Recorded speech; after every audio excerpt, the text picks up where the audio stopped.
الحمد لله نحمده ونستعينه ونستغفره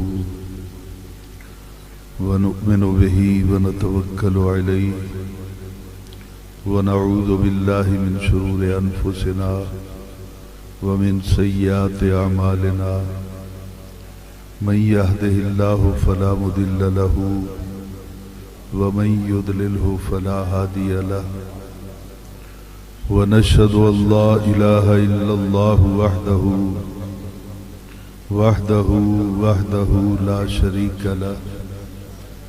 لا شريك له لا نظير له لا وزير له لا مثل له لا مثيل له لا مثال له ولا مماثل له سرمدي أبدي أزلي دهري ديمومي لا أول له ولا آخر له لا ند له لا ضد له لا حد له ونشهد أن سيدنا وحبيبنا وكريمنا ورؤوفنا ورحيمنا مأوانا ملجانا سيدنا محمدا المصطفى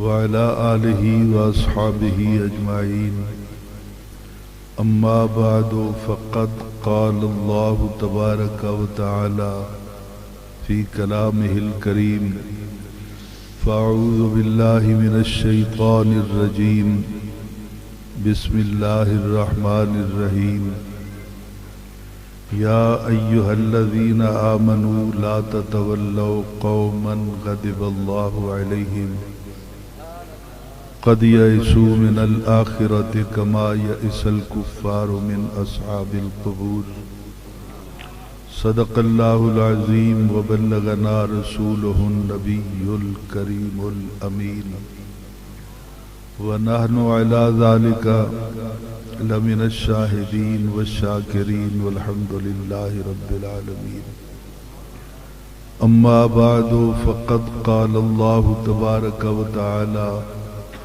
في شان حبيبه ومحبوبه ومطلوبه ومقصوده وموجوده صلى الله عليه وسلم مخبرا وآمرا إن الله وملائكته يصلون على النبي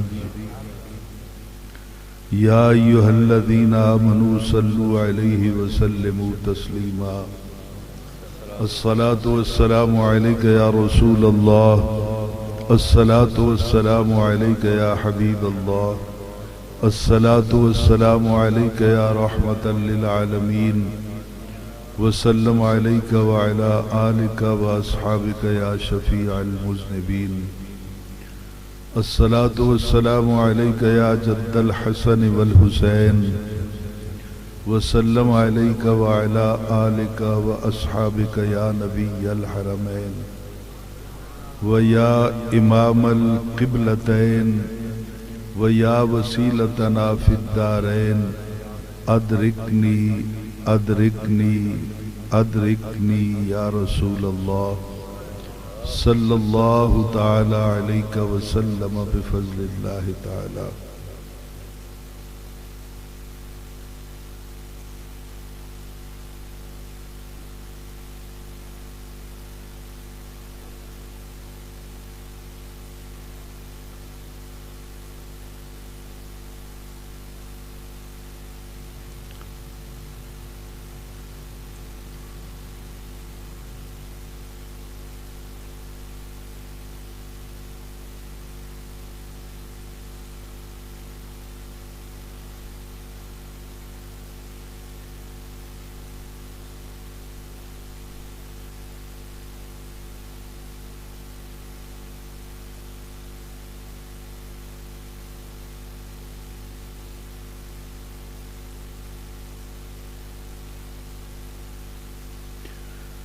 زیب محفل صدر مجلس قافلہ سالار اہل سنت، میر کاروان اہل محبت، استاذ العلماء حضرت علامہ مفتی محمد سلیم الرضا صاحب دامت برکاتہم القدسیہ، وزیر وقال لائق صد و الاکرام، مقتدر و محترم و محتشم حضرات علماء ذی وقار، نعت خوانان ذی قدر و معزز سامعین و حاضرین کرام، السلام علیکم۔ قبل اس کے کہ انتہائی مختصر وقت میں میں اپنی معروضات جناب کی سماعتوں کی نظر کروں، دل سے دعا کیجئے کہ خلاق عالم جل وعلا شانہ و اعظم برہانہ اپنے پیارے حبیب صلی اللہ علیہ وسلم کے طفیل آج کی اس پروقار بزم ذکر سرکار رسالت مآب صلی اللہ علیہ وسلم میں مجھے حق و صداقت کے ساتھ بات کہنے کی اور پھر مجھے اور آپ کو سن کر سمجھ کر اس پہ عمل کرنے کی توفیق عطا فرمائے۔ جناب صدر، اپنے لیکچر کا آغاز کرنے سے پہلے آپ کی اجازت کے ساتھ آج کے شرکائے محفل کے حضور ایک گزارش کرنا انتہائی ضروری سمجھتا ہوں کہ احباب ذی وقار، آپ جس وقت بھی دعا کے لیے ہاتھ اٹھائیں، آپ اپنے لیے مانگیں، آپ اپنوں کے لیے مانگیں، لیکن آج یہ ارادہ کر لیجئے کہ ہر دعا میں آپ اپنے وطن کی خیر ضرور مانگیں، اور یہ دعا کرتے رہیں گے کہ اللہ تعالیٰ میرے پاک وطن کو امن کا گہوارہ بنائے۔ جو لوگ میرے پاک وطن میں انتشار پھیلانا چاہتے ہیں، میرے پاک وطن میں ماؤں کی گود خالی کرنا چاہتے ہیں، بہنوں کا سہاگ لوٹنا چاہتے ہیں، بیٹیوں کا فیوچر تاریک کرنا چاہتے ہیں، اللہ تعالیٰ ان کے برے ارادوں سے میرے پاک وطن کو بھی اور اہل وطن جتنے ہیں سب کو محفوظ و مامون رکھے۔ میں نے قرآن مجید فرقان حمید کے 28ویں پارے میں سے سورہ ممتحنہ کی آخری آیت کو آپ کے سامنے تلاوت کیا ہے۔ آج ہم اس آیہ مقدسہ کی روشنی میں جماعت اہل سنت کا ایک ایسا عقیدہ یا مسئلہ جس پر اکثر اختلاف ہوتا رہتا ہے، اس کو بھی سمجھیں گے، اور اسی آیت کی روشنی میں ہم پھر نبی علیہ السلام کے مختار کل ہونے پر گفتگو کریں گے کہ ہم اپنے پیارے نبی علیہ السلام کو اللہ کی عطا کے ساتھ، اس کی مرضی کے ساتھ اس بزم امکان میں مختار کل سمجھتے ہیں۔ اس کے بارے میں قرآن پاک کا نقطہ نظر کیا ہے، اور پھر وقت باقی بچے گا تو ہم احادیث مقدسہ سے بھی دیکھیں گے کہ نبی علیہ السلام کی اس صفت کے حوالے سے قرآن کیا کہتا ہے اور نبی کے فرمان سے کیا کچھ ثابت ہوتا ہے۔ ارشاد خداوندی ہوتا ہے یا ایھا الذین آمنو۔ میں تو اس کا ترجمہ مفتی صاحب یہ کرتا ہوں کہ اللہ آواز دے کے کہتا ہے کہ اے میرے پیارے نبی کے غلاموں، کیونکہ ایمان نام ہی سرکار کی غلامی کا ہے، ایمان نام ہی سرکار کی محبت کا ہے۔ اگر کوئی کتاب ایمان نام کی آپ کے ہاتھ میں ہے، اس میں سے وہ چیپٹر نکال دیں جو غلامی مصطفیٰ کا ہے، تو پھر پیچھے ایک عمل کی پریکٹس رہ جائے گی، وہ ایمان نہیں ہوگا۔ ایمان نام ہی سرکار کی غلامی کا ہے۔ یا ایھا الذین آمنوا، اے میرے نبی علیہ السلام کے غلاموں، لا تتولوا، نہ دوستی کرو، قوماً، اس قوم کے ساتھ، غضب اللہ علیہم، جس پر اللہ تعالی کا غضب نازل ہو، اس قوم کے ساتھ دوستی نہیں کرنا، ان کے ساتھ تعلق نہیں بڑھانا، محبت نہیں کرنی، ان کی مجالس میں جا کے نہیں بیٹھنا۔ لا تتولوا قوما غضب اللہ علیہم، نہ دوستی کرو اس قوم کے ساتھ جن پر اللہ کا غضب نازل ہوا ہے، اس قوم کے ساتھ دوستی نہ کرو جس پر اللہ کا غضب نازل ہوا ہے۔ وہ کون لوگ ہیں؟ ہم جس معاشرے میں رہتے ہیں تمام برادریوں کے لوگ اکٹھے رہتے ہیں۔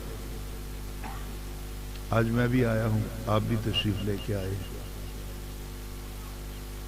مجھے دیکھ کر یا میں آپ کو دیکھ کر کس طرح معلوم کریں گے کہ مغضوب کون بیٹھا ہے اور محبوب کون بیٹھا ہے؟ مشکل ہو جائے گا نا۔ ہم اگر کسی کی طرف انگلی اٹھائیں گے تو وہ ناراض ہو جائے گا۔ تو یہ ایک ایسا مشکل امر ہے جس کے لیے ہمیں بہت زیادہ اسٹڈی کرنی ہے۔ کیا کسی کی پیشانی پر لکھا ہے کہ یہ مغضوب ہے؟ ہاں لکھا تو ہے، لیکن اس کو پڑھنے کے لیے نظر چاہیے مجدد الافسانی۔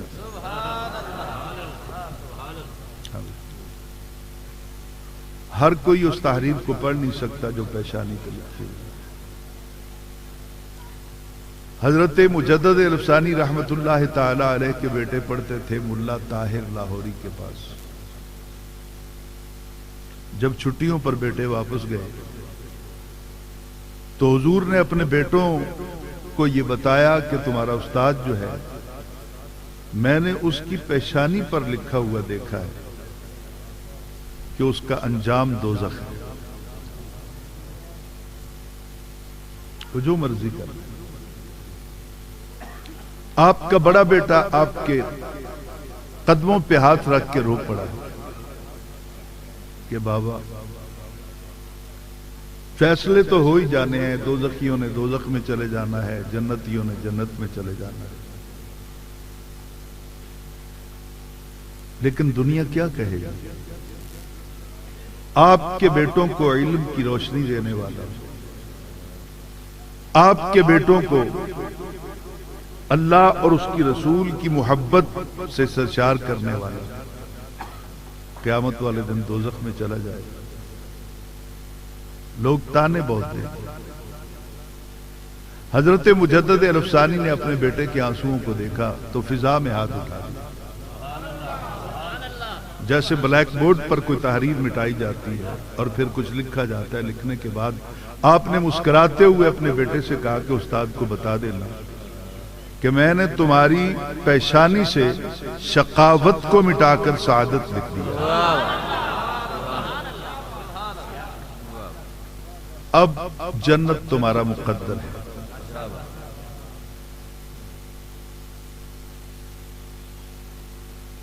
اور اس واقعے کو لکھا قاضی ثناء اللہ پانی پتی نے، یمحو اللہ ما یشاء، اس آیت کے تحت۔ اب حضور غور کیجئے، 14 صدیوں کے بعد، 13 صدیوں کے بعد 14ویں صدی میں مجدد الافسانی آتے ہیں، بڑے با اختیار ہیں۔ واہ واہ کیا بات، کہ تحریروں کو مٹا بھی دیتے ہیں، لکھ بھی دیتے ہیں، بڑا جانتے ہیں کون کب مرے گا، قیامت ہوگی، فیصلے ہوں گے، اور یہ آج بتا رہے ہیں کہ یہ دوزخ میں جائے گا، اور پھر اس کی شقاوت کو مٹا کر سعادت تحریر بھی کر دیتے ہیں، اور آج تک کوئی اعتراض بھی نہیں ہوتا ہے۔ دیوبندی بھی اس کو بیان کرتے ہیں۔ تو میں یہ پوچھتا ہوں کہ جس نبی کے نوکر کا یہ اختیار ہے وہ نبی خود کتنا با اختیار ہے؟ اس نبی کا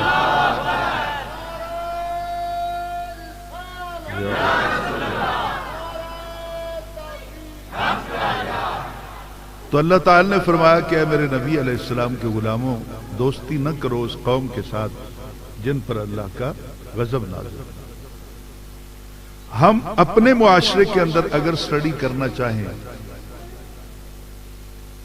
تو ہمیں معلوم نہیں ہوگا، لیکن قرآن پاک نے رہنمائی کی ہے کہ وہ قوم جس پر اللہ کا غضب نازل ہوا ہے اس کی پہلی نشانی یہ ہے کہ قد یئسوا من الآخرۃ، وہ قوم اپنی آخرت سے مایوس ہو۔ اس بات پہ غور کیجیے، وہ قوم اپنی آخرت سے مایوس ہو۔ تو میں یہاں پہ اگر عرض کروں کہ جہاں سے بندہ مایوس ہو جاتا ہے پھر وہاں رابطہ نہیں کرتا، پھر وہاں سے کچھ مانگتا نہیں۔ آپ اچھے لوگ بیٹھے ہیں، میں اپنی بات کرتا ہوں، آپ کی نہیں کرتا، کہ میرے دروازے پر ایک دن ایک سائل، میں نے اپنے ملازم کو یا اپنے بیٹے کو بھیجا پتہ کرو کون ہے، انہوں نے بتایا سائل ہے، میں نے کہا معافی مانگو۔ دوسرے دن بھی سائل آیا تو میں نے کچھ نہ دیا۔ تیسرے دن اتفاق سے میں ڈیرے پر بیٹھا تھا تو سائل ڈائریکٹ میرے پاس آ گیا۔ میں نے اس کو دیکھا اور میں نے اس سے معافی مانگ لی، کچھ نہیں دیا، چونکہ میں اسے جانتا تھا کہ یہ مانگ کر پیسہ لوٹاتا کہاں ہے، میں اس کے گناہ میں شریک نہیں ہوں۔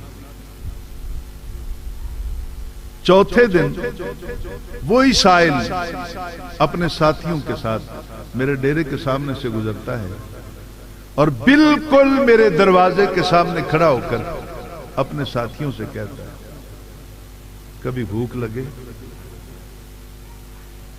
کبھی پیاس سے تڑپنے لگو، کبھی کپڑے پھٹ جائیں تو اس دروازے پہ آ کے مت مانگنا، یہاں سے کچھ نہیں ملتا، اس لیے کہ میں 3 دن مانگ مانگ کے مایوس ہو گیا۔ تو بندہ جہاں سے مایوس ہوتا ہے وہاں پھر مانگتا نہیں، وہاں رابطہ نہیں کرتا۔ تو قد یئسوا من الآخرۃ، وہ قوم جس پر اللہ کا غضب نازل ہوا ہے وہ اپنی آخرت سے مایوس ہو گئی ہے۔ اسی مایوسی کی وجہ سے فجر کے بعد ظہر و عصر، مغرب و عشاء، جمعہ، عیدین، تہجد اور جنازے کے بعد مانگنا چھوڑ دیتے۔ میں شاید سمجھا نہیں سکتا، مجھے تلخ باتیں کرنے کی عادت نہیں ہے۔ تو یہ قرآن پاک سے ثابت ہے، مایوس ہے نا وہ، اس لیے نہیں مانگتے۔ تو جو مایوس نہیں ہے، لا تقنطوا من رحمت اللہ کے پیغام جاں فضا کو پڑھ کر سن کر آخری لمحے تک امید لگائے بیٹھے ہیں کہ اب بھی کرم ہو جائے گا، اب بھی کرم ہو جائے گا، اب بھی کرم ہو جائے گا۔ اب اس کو تشبیہ دی گئی کما یئس الکفار، وہ مغضوب لوگ جن پر اللہ ناراض ہوا ہے ان کی مثال دی جاتی ہے کہ یہ آخرت سے مایوس ہوئے، کما یئس الکفار، جیسے کافر مایوس ہو گئے، جیسے کافر مایوس ہو گئے۔ کما حرف کاف تشبیہ کے لیے میں کوشش کروں گا کہ آسان سے آسان تر گفتگو کروں، کیونکہ یہ میرا کلاس روم نہیں ہے۔ حضور والا ان قریب مفتی صاحبان تشریف فرما ہیں، علماء بھی۔ میں نے قرآن پاک کا پنجابی زبان میں ترجمہ لکھ دیا، مکمل ہو گیا۔ 19 پارے اور 8 رکوع کی تفسیر، وہ اردو میں، پھر اس میں فارسی بھی ہے، عربی بھی ہے، یہ بھی مکمل، تقریباً کو 2 ماہ بعد انشاءاللہ۔ یہ تفسیر مارکیٹ میں ہوگی، تقریباً 15 جلد ہے۔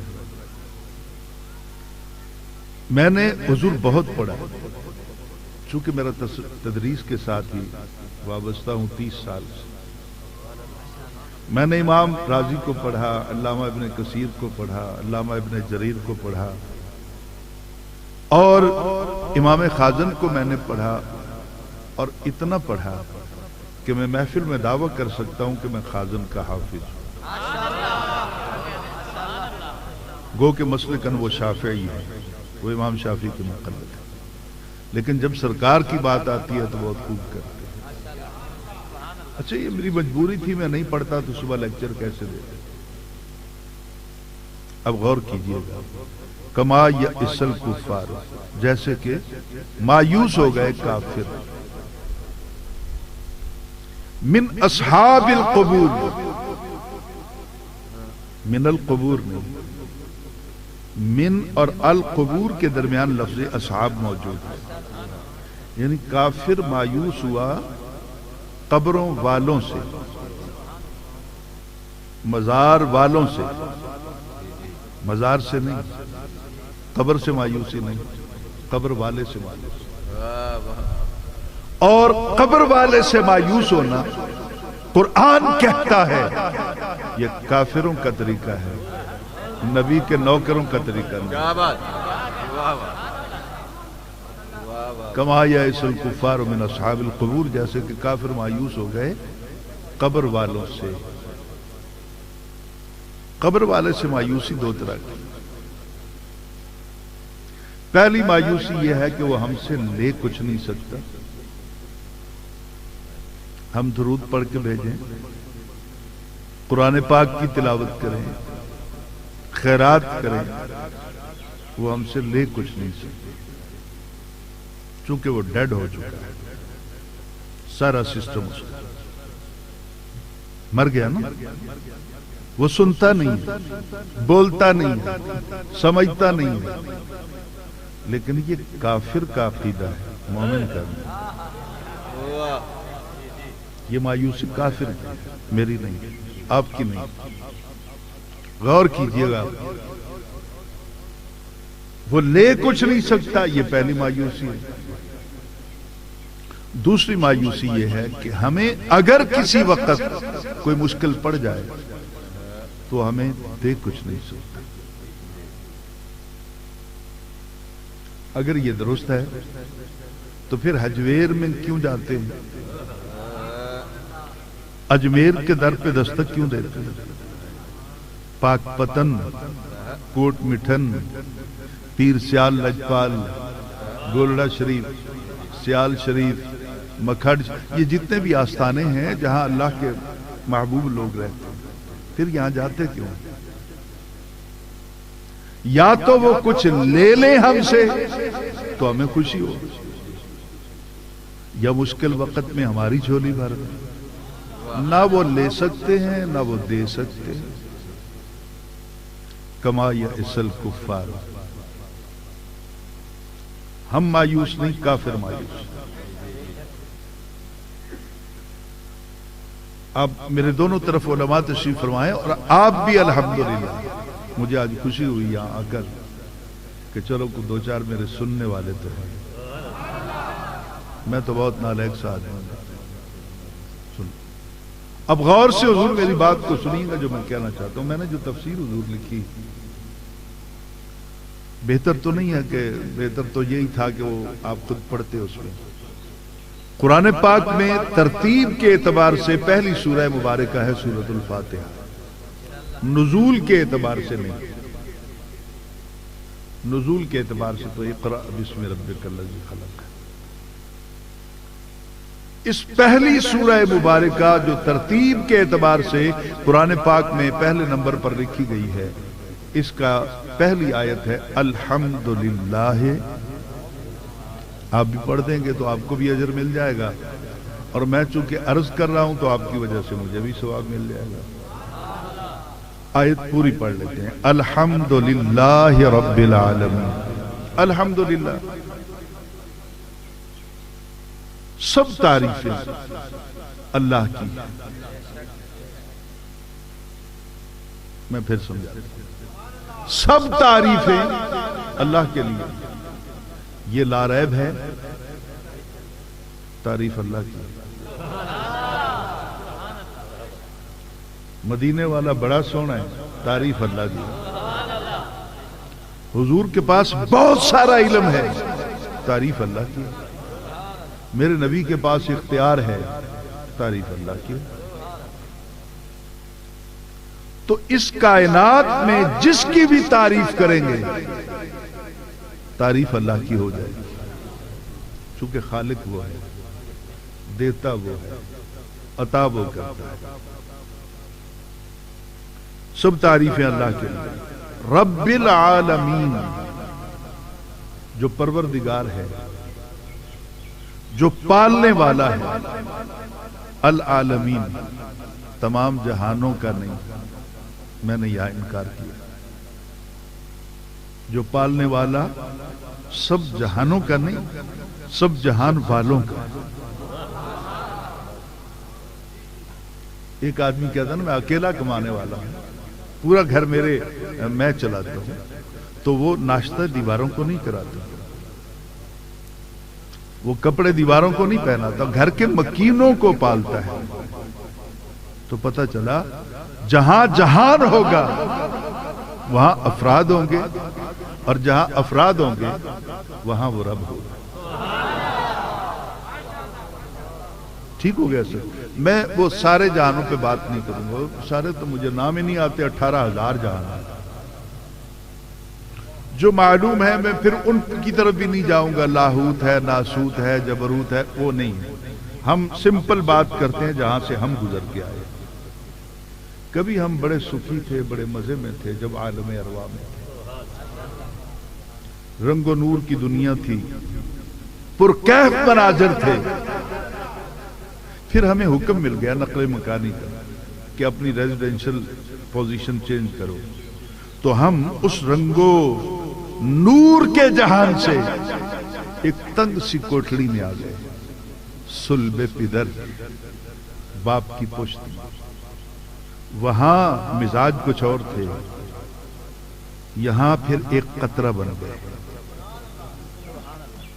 وہاں پاکیزگی کی قسم اٹھائی جاتی تھی، اور یہاں آ کر اس قطرے کے روپ میں ہم اتنے پلید ہو گئے کہ کپڑے کو لگے تو ناپاک ہو۔ چینج ہوا۔ جب تک میرے مالک نے چاہا ہم اپنے باپ کے صلب میں، پشت میں رہے۔ پھر نقل مکانی کا حکم ہوا، صلب پدر سے شکم مادر میں آ گئے۔ پھر نقل مکانی کا حکم ہوا تو شکم مادر سے ہم اس جہان میں آ گئے، یہ عالم دنیا۔ اب یہاں سے جب حکم ہوگا ہم عالم برزخ میں چلے جائیں، پھر عالم محشر ہوگا۔ تو عالم برزخ جس کو ہم قبر کہتے ہیں، وہ جہان ایک جہان ہے۔ العالمین میں عالم برزخ بھی شامل ہے۔ ٹھیک ہو گیا؟ تو رب العالمین سب جہان والوں کو پالتا ہے، قبر ہے ہی کچھ نہیں، پالتا کنوں ہے؟ واہ واہ واہ واہ، کیا بات، واہ واہ، سمجھا نہیں سکا شاید، کیا بات۔ قبر میں ہے ہی نہیں، پالتا کس کو ہے؟ تو عبارت ہونی چاہیے تھی یہاں پہ رب العالمین الا عالم برزخ، وہ سب جہان والوں کو پالتا ہے سوائے عالم برزخ کے، کیونکہ عالم برزخ میں جو چلے گئے ہیں وہ گل گئے، سڑ گئے، مر گئے، ختم ہو گیا، ان کا وجود ہی باقی نہیں رہا۔ لیکن قرآن پاک میں کوئی بھی استثناء نہیں ہے، وہ رب العالمین ہے، اور عالم برزخ بھی اسی قانون کے تحت آئے گا۔ تو جس سے یہ پتہ چلا اتھے کوئی ہے نہ جنہوں وہ پالدا پہ ہے۔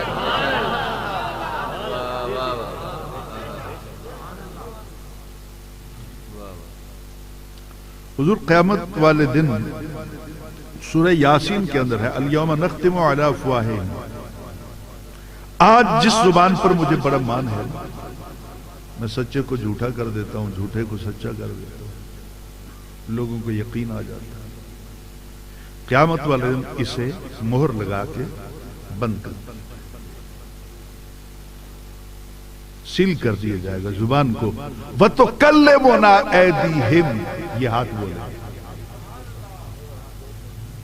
وَتَشْهَدُ أَرْجُلُهُمْ پیر گواہی دے. بِمَا كَانُوا يَكْسِبُونَ جو کچھ میں نے کیا. بات بڑے مشکل میں آ گیا ہوں. بس یہ آپ کو دیکھ کر شاید یا تو غلط فہمی ہو گئی مجھے, نہیں تو مجھے حوصلہ ہوگا. سننے والے آپ بیٹھے ہوئے ذرا غور کیجئے گا.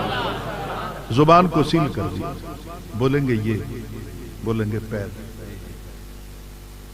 ٹھیک ہو گیا سر. میرے خلاف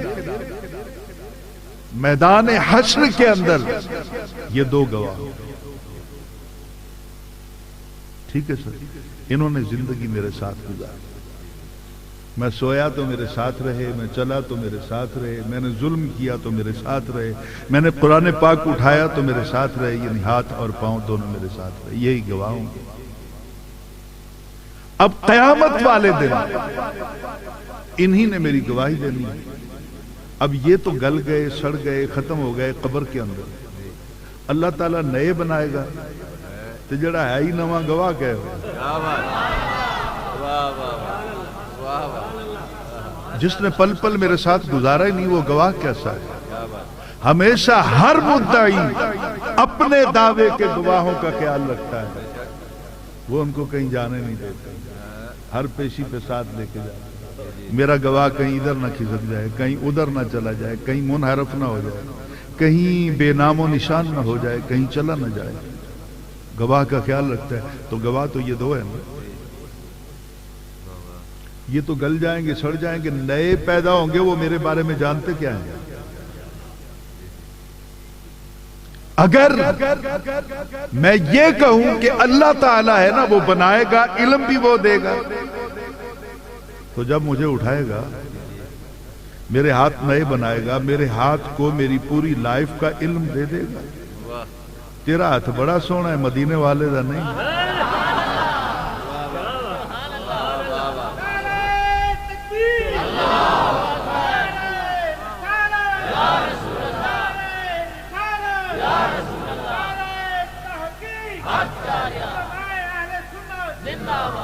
حضور والا چونکہ میرا یہ سبجیکٹ نہیں ہے تو میں نے اپنے سبجیکٹ کی طرف جانا ہے. اب ذرا غور سے میری بات کو سنیے گا کہ کافر مایوس ہے کہ قبر والا لے کچھ نہیں سکتا اور مشکل پڑے تو ہمیں دے کچھ نہیں سکتا. تو آئیے چلو میدان حشر میں زید بکر عمر ہم جتنے بھی وہاں پہ جائیں گے تو دو کیٹیگریز بنائی جائیں گے, دو گروپ بنائے جائیں گے. ایک اصحاب یمین جن کے دائیں ہاتھ میں نام ہے, ایسا ہی ہے جی, اور ایک اصحاب الشمال جن کے بائیں ہاتھ میں. اور سب کو اللہ کی کورٹ میں پیش کیا جائے گا. ہمارے خلاف وکیل استغاثہ جو ہوگا وہ کرامن کاتبین,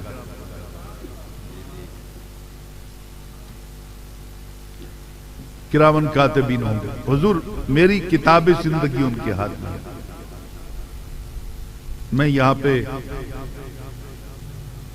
ایک مثال عرض کروں گا, مفروضہ قائم کروں گا کہ زندگی ملی زید کو 50 سال. 1 جنوری 2019 صبح 9:10 پر اس کی ڈیتھ ہو گئی. 50 سال پورے گزارے. 50 سالوں کی کتاب لکھی گئی, ہسٹری لکھی گئی. یہ کیا, وہ کیا, وہ کیا. کرامن کاتبین اس لیے تو ساتھ بیٹھے. درست ہو گیا. 50 برس گزارے. یہ آنکھیں کس نے دی؟ بولیں ذرا. اللہ تعالیٰ نے. تو میں نے ان آنکھوں کو 50 سال یوز کیا. زبان کس نے دی؟ میں نے اس زبان کو 50 سال استعمال کیا, چاہے بری باتیں کر کے چاہے اچھی باتیں کر کے, کسی کا دل دکھا کر یا کسی کا سہارا بن کر. ہاتھ اللہ نے دیے, میں نے 50 سال استعمال کیے. پاؤں اللہ نے دیے, عقل سلیم, دماغ, ہر چیز اللہ نے دی. تو میں نے 50 سال ان نعمتوں کو یوز کیا. قیامت والے دن جب کتاب زندگی کھلے گی تو اللہ تعالیٰ فرسٹ ٹائم میں آرڈیننس جاری کر دے گا بھی اس کی 50 سال کی کتاب ہے نا, اس میں سے 15 سال بند کر دو. حساب میں نے 35 سال کر دیا. اس سے بڑا بھی کوئی اچھا مہربان مالک ملے گا جڑا دیوے 50 تے حساب لوے 35 کا؟ میں تو اپنے ملازم کو بازار بھیجتا ہوں نا، 50 روپے دے کر کوئی شے منگوانی ہوتی ہے تو میں 50 کا حساب لیتا ہوں. یہ کبھی نہیں ہوا کہ میں نے 50 روپے دیے ہوں تو واپسی پہ 35 کا حساب. 50 دیے 50 کا ہی دیں. وہ 50 سال دیتا ہے، حساب 35 سال کا لیتا ہے. 15 سال تو نابالغ رہا، تو کوئی پیپر سائن کر نہیں سکتا تھا، معاہدہ کر نہیں سکتا تھا، نابالغ جو تھا. ٹھیک ہو گیا. میں یہاں پر ایک بات عرض کروں جو شاید آپ کے اپنا دل کے قریب چلی جائے کہ جب 2 سال کا، 3 سال کا، 4 سال کا، 5 سال کا بچہ ہے، اس کا بھی حساب لکھا جاتا ہے. فرشتے لکھ کے لے جاتے ہیں. اس نے آج فلاں کو پتھر مارا، فلاں کو گالی دی، فلاں کو، بچے جو کچھ کر دیں، دھکا دیا، فلاں کیا، فلاں کیا. تو میں یہ جملہ بالکل پنجابی میں کہوں گا تو شاید ایک لطف پیدا ہو جائے. تو اللہ تعالیٰ پورے دن کا حساب سننے کے بعد نا وہ فائل بند کرے گا اور فرشتوں کو منڈے نو جوانتا ہو لین دو. اگر بات سمجھ میں آ رہی ہے. 15 سال تو فارغ ہو گئے، 35 سال کا حساب لے. اب 35 سال کے حساب میں پہلا پیج 95 گناہ 5 نیکیاں، دوسرا پیج 98 گناہ 2 نیکیاں، 97 گناہ 3 نیکیاں، 90 گناہ 10 نیکیاں. یعنی میری کتاب زندگی بنتی رہی 35 سال. لاسٹ میں جب اس کی کیلکولیشن کی گئی تو میرے گناہ اتنے زیادہ تھے کہ جنت میرا مقدر نہ بنی. اب اللہ تعالیٰ ارشاد فرمائے گا آگے کھولو. فرشتے عرض کریں گے یا اللہ اس ڈیٹ کو، اس کی ڈیتھ ہو گئی، ہم نے لائن لگا کر ڈیٹ لکھ دی، اس کے بعد تو یہ ختم ہو گیا. اب یہ پریکٹس تو نہیں کر سکتا، پریکٹیکل لائف میں نہیں ہے، قبر میں چلا گیا دوسرے جان. اب اس نے کیا کرنا ہے اس کے بعد؟ کتاب زندگی 1000 صفحات پر تھی اور بعد میں کتنے سال تو اب گزر گئے، اب پتہ نہیں آگے قیامت کب آئے گی. 10,000 20,000 وہ صفحات تھے. اللہ تعالیٰ کہتا آگے کھولو. یا اللہ آگے کیا ہے؟ ہمیں تو چھٹی ہو گئی تھی، آگے کس نے لکھنا تھا اور اس نے کون سا عمل کرنا تھا؟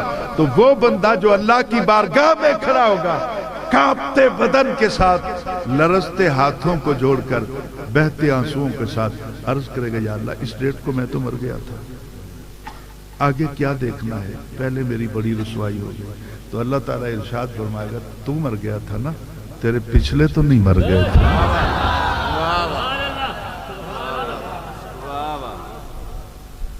فرشتے عرض کریں گے یا اللہ کون لکھتا رہا؟ پھر آگے کچھ ہے اگر تو؟ فرمایا صرف تمہارا قلم لکھتا ہے، میری رحمت کچھ نہیں لکھتی.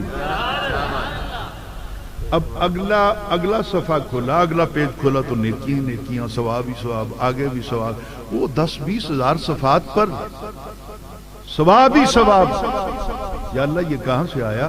کہا تیرے پیچھے والے کبھی درود پڑھ کر، کبھی خیرات کر کے، کبھی کسی مسجد میں صدقہ جاریہ کر کے، کبھی کسی غریب و نادار بیمار کا علاج کرا کے، کبھی کسی غریب کی بچی کو جہیز دے کر، کبھی کسی سسکتے ہوئے ٹھوکریں کھاتے ہوئے خاندان کا سہارا بن کر وہ ثواب بھیجتے رہے اور تیرے نامہ اعمال میں لکھا جاتا رہا. اب جو کچھ تو نے ذاتی طور پر کیا تھا وہ تو جنت میں لے جانے کے قابل نہ تھا. اب یہ پیچھے والوں نے جو کچھ تمہیں بھیجا ہے، جاؤ جنت کا دروازہ کھلا. تو پتا چلا جو مر گیا وہ لیتا ہے. بخاری شریف کے اندر، مسلم شریف کے اندر اور صاحب مشکات نے ان دونوں سے اس کو تخریج کیا اور آخر میں لکھا کہ ھذا متفق علیہ. یہ روایت دونوں ائمہ امام بخاری اور امام مسلم کے نزدیک صحیح شرائط پر پوری. میں احتیاطاً نہیں دانستہ نہ متن پڑھ رہا ہوں نہ سند پڑھ رہا ہوں، اس لیے کہ میں اوپن ڈسکس کر رہا ہوں، میرا کلاس روم ہے، وگرنہ بخاری شریف لے آئے. میں سند بھی پڑھنے کو تیار ہوں، متن بھی پڑھنے کو تیار ہوں، اور اگر کوئی بات کرے تو میں بات کرنے کو تیار ہوں۔ کسی راوی پہ انگلی رکھے نا کہ اس پہ جرا ہوئی ہے، میں ثابت کروں گا کہ اس کی تعدیل کس امام نے کی ہے۔ حضور مجھے 29واں سال ہے دورہ حدیث پڑھاتا اور 20واں سال ہے دورہ تفسیر کے اسباب پڑھاتا۔ علامہ کرمانی لے لیں، حافظ ابن حجر کو لے لیں، امام بدر الدین عینی کو لے لیں، ملا علی قاری کو لے لیں، اور بر صغیر کے اندر الشاہ عبدالحق محدث دہلوی کو لے لیں رضی اللہ تعالی عنہم اجمعین۔ بات کریں نا، میں ثابت کروں گا کہ اس کو فلاں راوی صحیح ہے، تم آؤ تم غلط ثابت کرو، فیصلہ عدالت کر لے گی، عوام کی عدالت کرے گی۔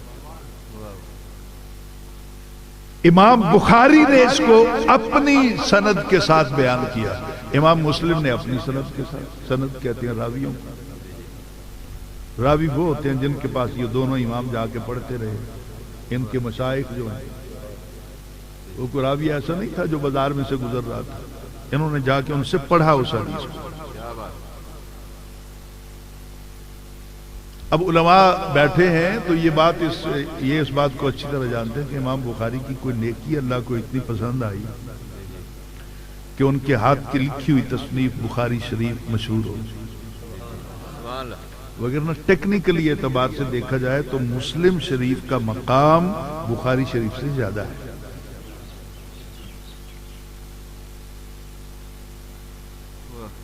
حضور اب توجہ کیجئے گا، امام بخاری بھی اس روایت کو بیان کرتے ہیں، امام مسلم بھی، اور دیگر معتبر کتابوں کے اندر یہ روایت ہے۔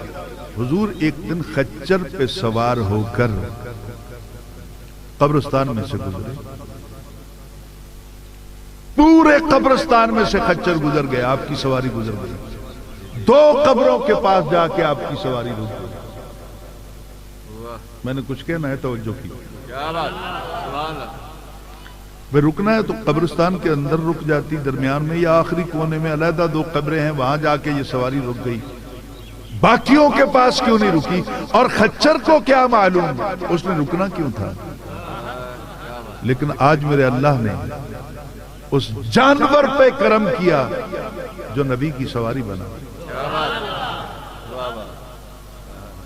اس طرح پہلے بھی ہوا تھا، ہجرت کے دن جب سرکار مدینہ میں آئے تھے نا تو کوئی آدمی آگے بڑھا تھا، اس نے اونٹنی کی مہار پکڑنا چاہیے۔ حضور مجھے ارشاد فرمائے، میں یہاں کا رہنے والا ہوں، آپ جس کے مہمان بننا چاہتے ہیں میں اس کے دروازے پہ لے جاؤں گا اونٹنی۔ آپ نے کہا خلو سبیلا، چھوڑ راستہ۔ توجہ ہے سب؟ خلو سبیلا، چھوڑ دے اس کا راستہ۔ ناقتی، میں اگے نہ بھی پڑھا نہ تے صرف ناقتی دا جملہ بھی عقل انسانی نو حیران کر دین واسطے کافی ہے۔ آپ نے فرمایا اے میری اونٹنی ہے، کسی اور دی تو نہیں ہے۔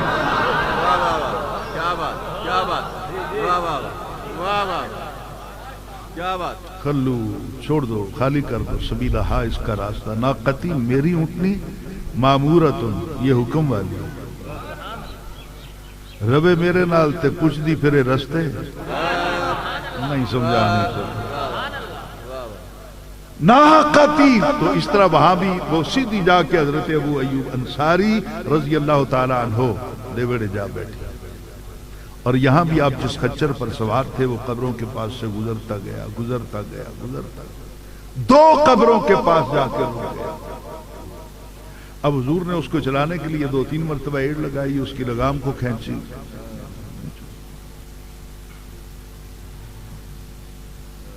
خچر ہے نا، گدھا ہے نا، نبی کا حکم نہیں مان رہا۔ یہ بات 2-4 دن کے بعد آپ کو سمجھے، گدھا ہے نا جو حکم رسول کو تسلیم نہیں کرتا، لیکن وہ بغاوت نہیں کر رہا تھا، وہ آج زمانے کو دکھانا چاہتا تھا کہ سونا صرف توڑے نال ہی پیار نہیں کردا، ساڑے ورگے کملے نال بھی پیار کردا، ہمارے بھی ناز نخرے، ہماری بھی بات مان لیتا ہے۔ تو سواری رک گئی، چونکہ اس سواری کو اللہ نے یہ صلاحیت دے دی تھی کہ وہ قبر کے اندر تک دیکھ لے. ویسے اور روایتوں سے ثابت ہوتا ہے کہ باقی انسان کے علاوہ باقی جتنے بھی یہاں پہ مخلوق ہے وہ قبر کے اندر کو دیکھ لیتے. ہم سے یہ راز رکھا گیا. اس سواری نے دیکھ لیا. دیکھ لینے میں تو شاید سارے جانور اکٹھے ہوں گے. دیکھ کر محسوس کرنا یہ ذوی العقول کا کام ہے، غیر ذوی العقول کا نہیں. اج جو حضور اس خچر دے تے سوار ہوئے بیٹھے تے اللہ تعالی نے اس نو عقل والا بھی بنا چکا اور سمجھ بھی دے دی. اب یہاں میں ایک جملہ کہنا چاہوں گا. ہو سکتا ہے کہ میری نالائق کی یہ بات آپ کے دل کے دروازے پہ دستک دے اور میری آخرت کا سرمایہ بن جائے. جو نبی کی سواری بنے اس کا یہ مقام، اور جس کی سواری رسول بنے اس کا مقام کیا ہے؟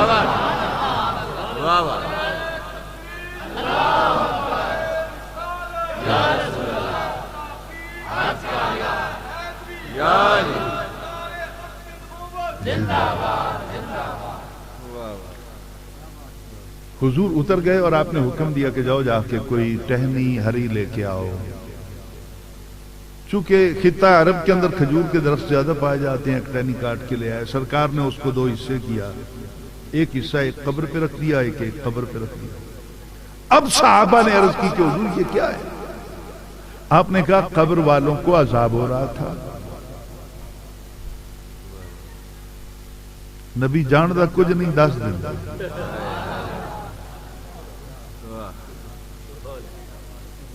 سوچنے والی بات ہے. جانتا کچھ نہیں، بتا دیتا ہے. عذاب ہو رہا تھا. چلو یہ تو سامنے نظر آندہ پہ حسین محمد نہیں بیٹھے، علماء ذی وقار بیٹھے ہیں. میں تو ان کے قدموں کے خیق کے برابر بھی نہیں. آپ معزز لوگ بیٹھے، یہ تو حال ہے نا، دیکھ رہے ہیں. اب پوچھا کہ عذاب ہو کیوں رہا تھا؟ یہ تو زمانہ ماضی سے متعلق ہے. کسی صحابی کو نہیں پتا تھا کہ نبی کچھ نہیں جانتا. جو صحابہ وہاں پر موجود تھے، جو نبی سے پوچھ رہے تھے علیہ السلام سے، ان میں کوئی بھی پڑھا لکھا نہیں. پتہ نہیں کیڑے کیڑے صحابی سن. تو حضور مجھے 30واں برس ہے چٹائی پہ بیٹھے ہوئے، آئے میدان لگائے، میں ان صحابہ کا نام لیتا ہوں. میں بھاگ جاؤں تو سید زیادہ نہیں، میں نام لیتا ہوں. انگلی تو رکھو کہ یہ نہیں مانتا نبی کے علم کو. سارے پوچھ رہے ہیں. تو پتہ چلا کہ اس وقت دھرتی پر اگر صحابہ کے عقیدے کے مطابق کسی کا عقیدہ ہے تو یا رسول اللہ کہنے والوں کا ہے.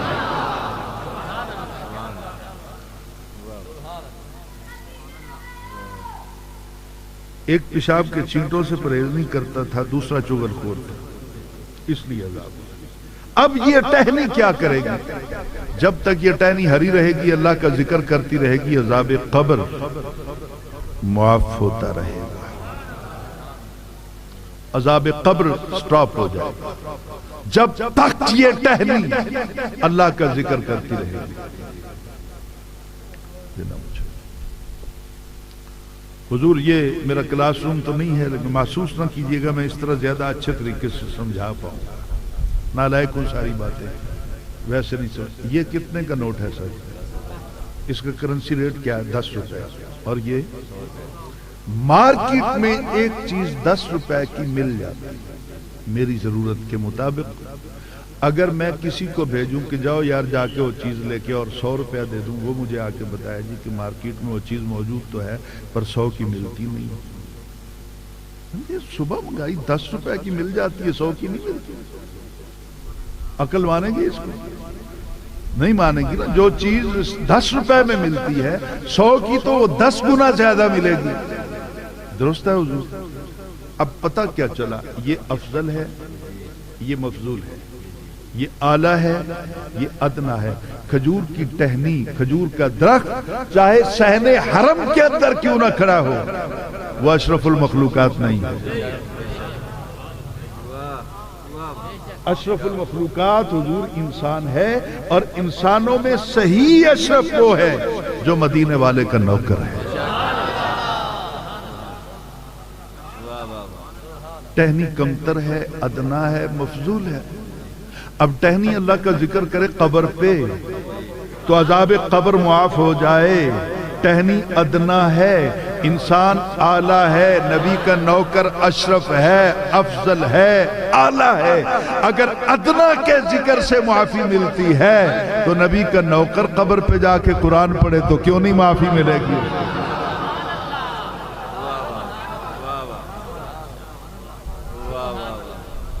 بات سمجھ میں آ گئی؟